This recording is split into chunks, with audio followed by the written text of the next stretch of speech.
Hey guys, what's up? Welcome back to the channel. It's Cynicalex, and today I want to talk to you guys about ISO-8 or ISO-8, whichever you guys prefer to say. I prefer to say ISO-8. You know, when I see three letters come together to make a word that's not a real word, you know, like LOL, I just spell it out. I don't say LOL, I don't say LMAO, I say LMAO, and you can shove that LMAO right on your sandwich and then shove that up your butt if you say LMAO. So back to ISO-8. I want to talk about ISO-8 today because I feel like it's a sore spot for the game, and I feel like it actually generates a lot of negativity from the community in terms of the RNG-ness for the rolls and how much gold is expended trying to get the right set. If you're not familiar with ISO-8, these are the sets that you roll on each individual character to grant them with different bonuses. Now, I really do like ISO-8 because it's one of the two areas where you can really customize a character, and I feel like that's something that Netmarble could build more of into the game. I feel like there could be more customization in Future Fight, but basically the three areas that you can really customize a character individually are, of course, the stats here, but generally if you go outside of the recommended roles, you're gonna hurt the character in the long run. But then you do have a lot of freedom, and there are different advantages and disadvantages to putting different obelisks on your character and putting different ISO-8 sets. Now, I'm not going to get into why we can have 3 ISO-8 sets but not 3 obelisk sets. I think that that's dumb and it should be mirrored the same. I do just want to focus today on the video about ISO sets because I feel like there's a lot of room for improvement, and unfortunately this is a place in the game where Netmarble really has not updated it in a long time. The only thing they've done, to my knowledge, is they've increased the number of ISO-8 sets that you can have. They've introduced new ones, and then they've introduced stronger ISO sets because they've increased the activation rate bonus. So before they introduced awakened ISOs, the highest you could get was 20%, whether it was all attack or all defense, max HP recovery. All of those were capped at 20% or less. But now they're a lot higher because of awakened ISO. So it was kind of, you know, by proxy that ISO sets were kind of quote-unquote buffed. But the main problem, the biggest problem with ISO-8 sets that exists today is that, one, there are too many sets. Now you can see here there are a shitload of 3 and 4 star sets that really should not be in the game, personally. Then you have, okay, a reasonable amount of 6, and you have then your standard 8 sets as well. So there are too many sets for one, and then for two, there's not enough diversity in set bonuses, and there's not enough diversity of stones required. So let's cover those one by one. First of all, why the hell are there 3-star ISO sets in the game? It's insane. If you take a character, you look at the very bottom of my list, you'll see a character like Misty Knight. Okay, she can already equip 6 ISOs. She's 1 fucking star. I think you need to be like level 20 or level 30 to equip more than 3 ISOs. That's insane.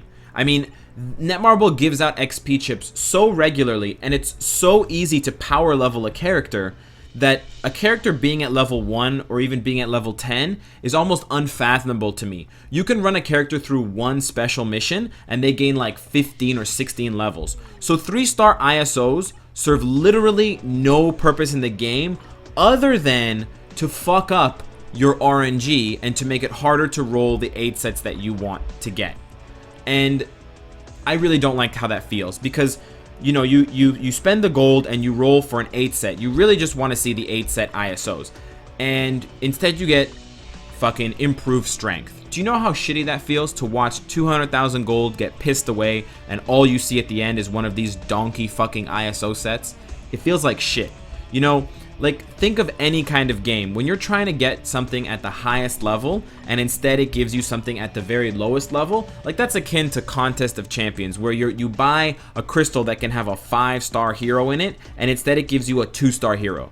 You can just feel your balls getting sucked up into your body in order to commit seppuku. Like, it's just, why are they here? They serve literally no other purpose. Okay, and the same goes for 4-star sets. There is purpose, there is usefulness for 6-star sets, for 6 ISO, I keep saying 6-star, but there is purpose for 6 slot ISO 8 sets.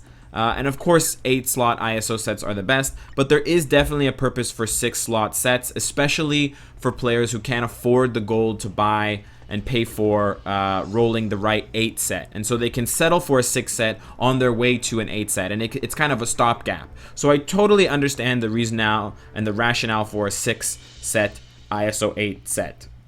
But I don't understand why 4 and 3 sets need to be in here, aside from fucking with your RNG. So my proposal to Netmarble is, my proposal for Future Fight, just get rid of 3 and 4 set ISO bonuses, whatever. Just get rid of the 3 sets and get rid of the 4 sets. Boom, done. But then you have the problem of rolling 6 and 8 sets too often. I understand.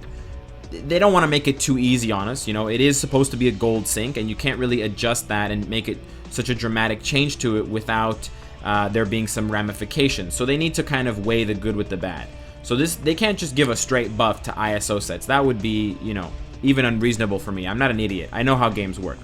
So what I propose is, on top of getting rid of the 3 and 4 sets, you can also introduce more 6 and 8 ISO set options, and that'll have a twofold advantage. For one, it will introduce more sets that people can roll for, and it will introduce more character variety and more uniqueness among character builds. And two, it will address the issue of not getting the right set that you need because of RNG, and it will balance things out so it's not too easy to roll the exact set that you want. And actually, for 3, I feel much better personally when I roll for, let's say I'm rolling for Blessing of Asgard, and instead I get I Am Also Groot.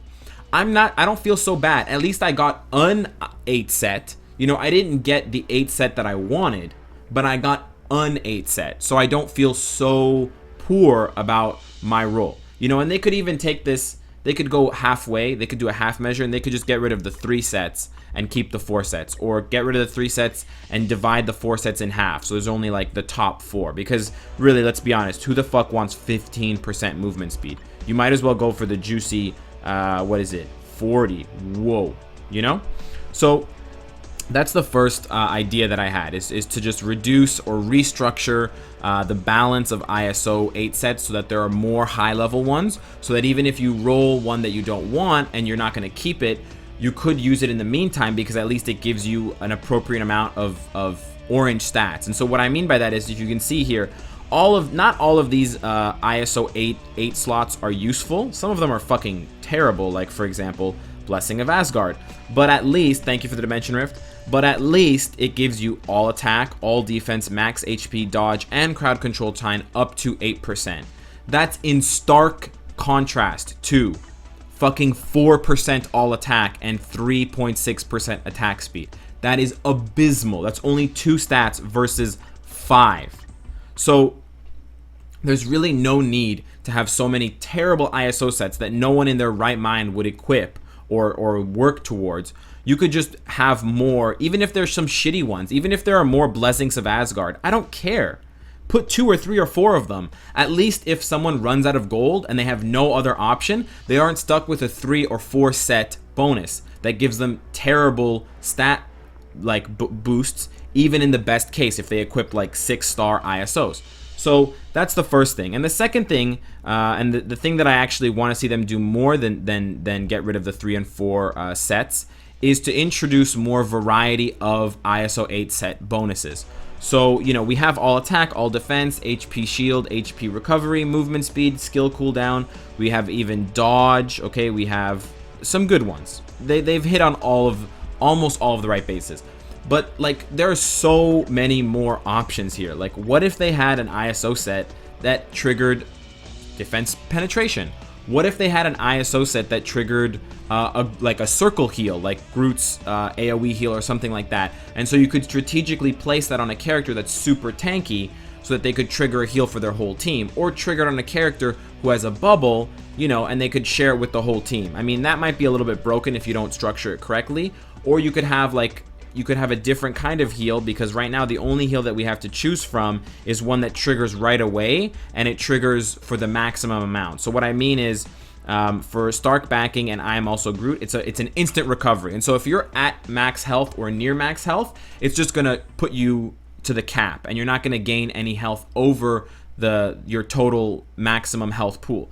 They could do two more things with that. One, they could introduce a residual heal, kind of like Gwenpool's passive. So when it triggers, you heal, 2% for the next 10 seconds. And that's much more useful for certain characters, especially ones who are in the trenches constantly. That would be an excellent set for someone like Captain America, who can combine that with his passive to get that immunity and actually put it to use because of those residual heals. Another one that they could have is they could have a heal that heals you for more than the maximum of your HP. They already have that proc on a card. You can roll a card. You can roll a proc on a card that gives you max HP as a bonus, and that max HP as a bonus will put you over the cap for your HP. So even though your HP is whatever 22,500, maybe your HP suddenly goes to like 30,000, and again, that's an ISO set that could have some use, some relevance in the future versus just the same old shit that we've had for like basically almost 2 years of the game being out. And there's so much more than they can do. They could introduce elemental ISO sets. So they could have one where it increases your fire damage by 40% when it's triggered, or lightning damage, and those are specifically for those characters. You could have one that, gives you all resist, so fire, cold, lightning, poison, and mind. It gives you 50% all resist for like 30 seconds. That could be useful in certain situations. And those kinds of creative decisions, they don't limit design space for the game. They actually increase the design space, and they make people more willing and more interested in kind of tinkering with their characters and tweaking them and trying new things and trying different things. As bad as Prince of Lie is, it's one of the only good dodge ISO set, and so people actually do try to make it work, not because it's good, because it's interesting and it's unique. And I feel like there's a big opportunity here for Netmarble and for Marvel Future Fight to further explore that idea with the ISO-8 sets, and it's something that I think they've been neglecting for a long time, and they should probably, get to it because it's been long enough. You could have an ISO-8 set that gives you ignore dodge. Super useful. Definitely, that's a great one for Shadowland. You could even have an ISO-8 set, guys, that increases your recovery rate past the maximum limit. So currently, recovery rate caps at 250% increase. They could have an ISO-8 set that ignores that cap and boosts your recovery rate to, let's say, 500% or 1,000%. And that on its own wouldn't be useful, because if your character isn't healing, there's nothing they can do with it. But if you put that on a character like Groot, if you put that on a character like Gwenpool, that would be insane. So value, so useful, and so tech. That would just be awesome. I would love to see stuff like that. I mean, you could even have ISO-8 sets. You can go crazy with it. You could have an ISO-8 set that changes the character from hero to supervillain temporarily. So originally they're going in, they're dealing 1 damage in Shadowlands because they're not a supervillain, but then their ISO-8 set procs and suddenly they're dishing out super damage. You can have so many crazy things. You could have an ISO-8 proc effect where it ignores all of the rule sets of that match. So specifically for Shadowlands, it doesn't matter if you need to be blast type, it ignores all of the type advantages and disadvantages, and it just levels the playing field. Everyone is considered universal for the duration of the ISO-8 set. And the third thing I wanted to talk about is ISO color diversity. And in order to show you guys that, in order to give you guys the best illustration possible, I decided that I'm going to show you all of my characters' ISO sets while I'm talking, so we can kill 2 birds with 1 stone, because my aim is amazing. So I'm going to go through each of my characters' ISO sets while I'm talking about this problem, so I can illustrate it for you and also simultaneously answer all of the questions that have ever been asked of me in terms of which ISO set did you give this character? What ISO set does that character have? So if you don't know what ISO set my Misty Knight has, if you don't know what ISO set my Crossbones have, you can wait until I get to that point in the video and I get to that character on the page, and then you can pause the video and you can take notes. So here we go. The last problem that I want to talk about, guys, and the last thing that I think Netmarble desperately does need to address if they're going to make ISO great, is the problem of ISO individual value and color diversity. And what I mean by that is, you'll notice specifically purple ISOs, the nimble ISOs, are basically the biggest joke, the biggest meme or one of the biggest, bad luck RNG rolls that you can get in this game when you're getting like a gift ISO set, or you're buying them for crystals. Getting nimble ISOs is basically like getting garbage. You use them basically to upgrade other ISOs and to awaken other ISOs that you have that are at 6 stars. I mean, there are so many Reddit posts about people asking, why the fuck are nimble ISOs a thing? Why don't more useful ISO sets use nimble ISOs? And so, again, somewhere that they can do these implementations and do them successfully on multiple levels would be to introduce new ISO-8 bonuses and actually put purple stones in as a requirement.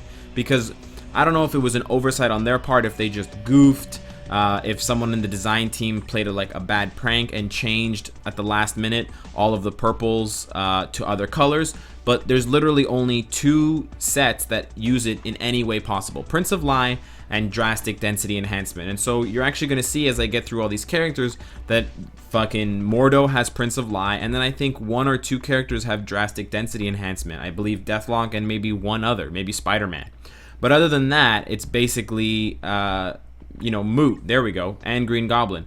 So they could really address that issue and make purple ISOs actually valuable, and that would also help to balance out the value of the other ISOs, because right now the most valuable ISOs are the silver, red, and blue ones that can roll different stats and that have preferred rolls for their stats. So the red and the silver both have all attack rolls that are obviously preferable to the respective physical or energy, and then blue has obviously physical or energy defense, which is much worse than all defense. And I believe green is the same way. But purple is basically useless as fuck. So they definitely need to change that. And what better time to change that than during a mass overhaul of the ISO-8 set in general. Let's get through these last ones real quick, guys. Oh, we had another Drastic Density Falcon. But as you guys can see, it's pretty much... There we go, one more. It's pretty much pick Drastic Density Enhancement and get that bonus with the purple and actually put it to some use, or waste those purple stones on characters like Electra. You know, the game hasn't been out for that long, but already every character has 1 or 2 sets that's perfect for them. And that's it. I mean, you can argue that there's deviation, but for the vast majority of characters, it's 1 or 2 sets and that's it. And I wish that they would put in more creativity, and I wish they would put in more options for us so we could explore different builds and different combinations with our characters, with our teams, given how special ISO-8 sets are in general to the game and how creative they allow us to be. So those are my thoughts on ISO-8, guys. That's how I think they should go about changing them and tweaking them to have them, play a larger and more important and also more diverse role in the game. Let me know what you guys think. I'm curious how you feel about ISO-8 sets. I know that there's a lot of saltiness about how much it costs in gold to roll the right set.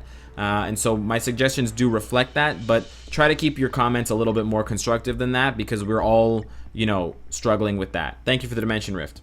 So let me know how you feel. Let me know what your thoughts are on ISO-8 sets. Let me know if you have some really good ideas for how they can be tweaked or changed. And of course, guys, if you like what you see, I hope to see you again tomorrow. Take care.